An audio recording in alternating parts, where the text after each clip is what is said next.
Okay, so in this video I just want to talk about the shooting modes that I've got set up for the Canon R5 and the R6. So on the R5 and the R6 you will have 3 custom shooting modes, and so you can set those up certain settings instead of having to go through shutter priority, aperture priority, whatever, or program mode, and having to change all your settings over and over and over again.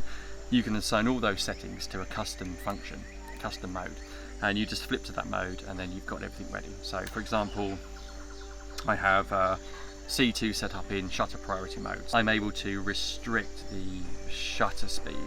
Say for example I don't want it to go any lower than 500ths of a second or 250ths of a second, and then I would have the ISO set to automatic mode. So the ISO will be on auto mode and the shutter speed will be on no slower than 500ths of a second. If you have fast moving subjects, you don't want to get blurry images, so you know that your shutter speed is never going to go below at least 500ths of a second. So if you've got it in burst mode, you have a chance of getting at least one of those photos will be in focus. If you have enough light, then you would have the shutter speed much higher, say 2,000ths of a second or thousandths of a second or whatever it might be. But as the light diminishes, then obviously your shutter speed is going to have to decrease in order to get a good exposure without having to have stupidly ridiculous ISO levels. So that's one option that I have. And there's obviously various other things. You've got power saving mode that you can set up to help preserve the life of the battery in the camera. So you can assign all these things to the custom shooting mode and also the custom control. So I have the back button focusing set up on the camera, which is actually goes into more detail in another one of my videos. So check that out. So it's all assigned, it's all ready to go. So the other shooting mode that I have, I've actually started using flexible priority mode, which is in some ways better than having just a shutter priority, because you can then move your dial in between shutter and aperture modes and then change those two independently of each other. So you can maintain a very fast shutter speed, but also you might want to change the aperture so that you're not shooting at f2.8 if you have a 2.8 lens, or you can shoot at f8, and you can just change those settings very quickly without having to be in manual control mode.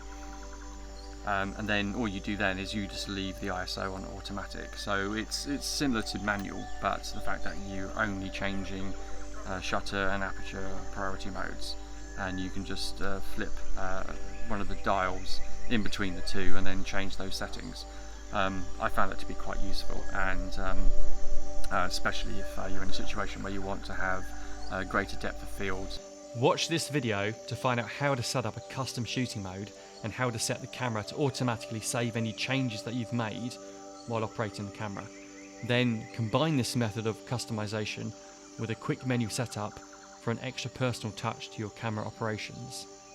We're actually getting ready to go out for our final game drive, which is going to be at 2 PM later today, and that is our final drive of the tour.